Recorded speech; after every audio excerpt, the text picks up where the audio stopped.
අද සමාජ මාධ්‍යවල රනිල් ගැන ප්‍රශස්ති ගායනා කරපු රනිල් හිතවාදී පාක්ෂිකයන්ට ටිකක් අවුල් දවසක්. 23 වෙනිදා රජයේ මුදල් අවභාවිතා කිරීම සම්බන්ධයෙන් රනිල් වික්‍රමසිංහ අත්අඩංගුවට අරන් රක්ෂිත බන්ධනාගාර ගත කළා. එතකොට සමහරු කිව්වා රනිල්ට හොරකම් කරන්න ඕනේ නෑ. රනිල් සමන්ගේ නිවසත් රාජකීය විද්‍යාලයට පරිත්‍යාග කරලා තිබෙනවා.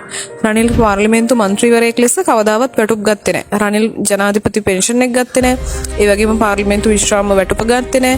රනිල් පෞද්ගලික මුදලින් ළමා නිවාස 20ක් නඩත්තු කරනවා.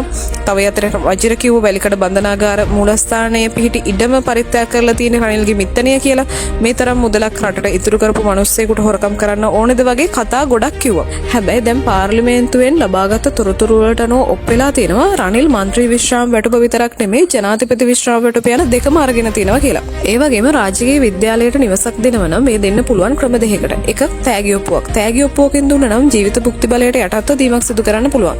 හැබැයි එවැනි තොරතුරක් නැහැ කියන්නේ දීලා නැහැ කියන එක.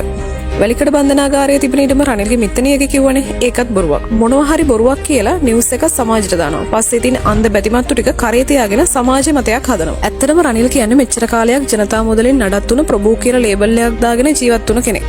ඔහුට පාර්ලිමේන්තු මන්ත්‍රී වැටුප සහ විශ්‍රාම වැටුප ගන්න අයිතියක් තියෙනවා. හැබැයි ඒක ගන්න ගමන් මිනිස්සුන්ගේ හිතේ ප්‍රතිරූපයක් ගොඩනගනවා රට බේරගත්ත නායකයා කියලා. මෙච්චර කාලයක් පාලකයෝ විදිහට ඉඳලා රට බංකොලොත් කරලා අපේ රටේ මිනිස්සුන්ගේ ජීවිත වලපල්ලට දාලා තවත් මේ වගේ රංගපෑම් කරන්න දේශපාලන වහල්ලු කරන්න අපේ රටේ මිනිස්සු පවු නැද්ද?